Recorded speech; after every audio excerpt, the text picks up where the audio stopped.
Les Tours Mortelles parce que c'est une histoire de cannibalisme, je trouve ça vraiment horrifiant, terrifiant, dégoûtant. Et je trouve qu'ils vont trop loin parfois dans certaines scènes et les personnages principaux sont vraiment horribles. Et je me demande comment l'auteur a pu aller chercher si loin dans son imagination. Insidious 1, parce que son réalisateur, James Wan, joue beaucoup avec les mouvements de caméra pour surprendre le visionneur et c'est ça qui m'a beaucoup plu et fait peur à l'époque. C'est Human Centipede numéro 2, parce que c'est un film d'auteur qui avait très peu de paroles et que du coup l'ambiance était vraiment oppressante au possible.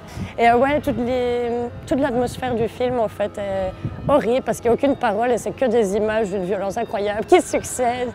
Et de plus, le fait que ça soit inspiré soi-disant du premier film et que ça soit des gens qui aient voulu recopier le film, ça donne un effet très réel. Voilà, on sent très peu le cinéma, je trouve, ça fait vraiment caméra à l'épaule et on se dit que ça a vraiment existé. Et ouais, je l'ai trouvé très oppressant, quoi. Très dur à regarder, mais ouais, effectivement, il m'a bien terrorisé, donc c'est gagné dans le genre, quoi. Shining, que j'ai regardé quand j'avais 8 ans, et c'est surtout l'ambiance du film qui est assez flippante, en fait. La tête de l'acteur principal qui...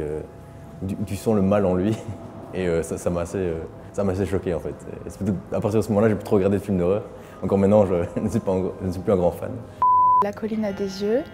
Mais la version originale, j'ai pas vu la nouvelle parce que c'était assez glauque et j'avais jamais vu ça. J'étais habituée aux films d'horreur avec les démons, les fantômes.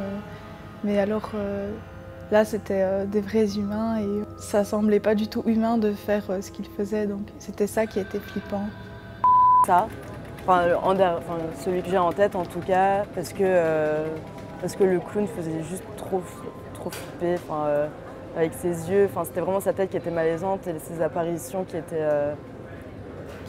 assez bizarres. Tout était bizarre dans ce film et voilà. C'est surtout que ça créait une sorte de malaise dès que tu le regardais dans les yeux et voilà.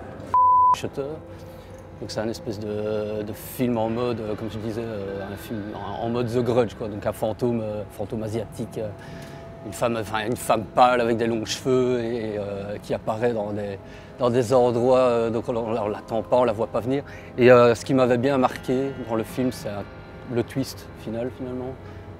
Et en fait, c'est impressionnant parce qu'il y avait plein de petits indices qui étaient dispersés dans le film, et en fait, tu t'en faisais pas gaffe et tu te les prends dans la gueule à la fin, quoi, tu vois, quand ça tombe et là tu te rends compte, ah ouais d'accord, c'est ça que ça amenait. Et là quand tu comprends ce que c'était, ça choque, ça reste et ça effraie, quoi.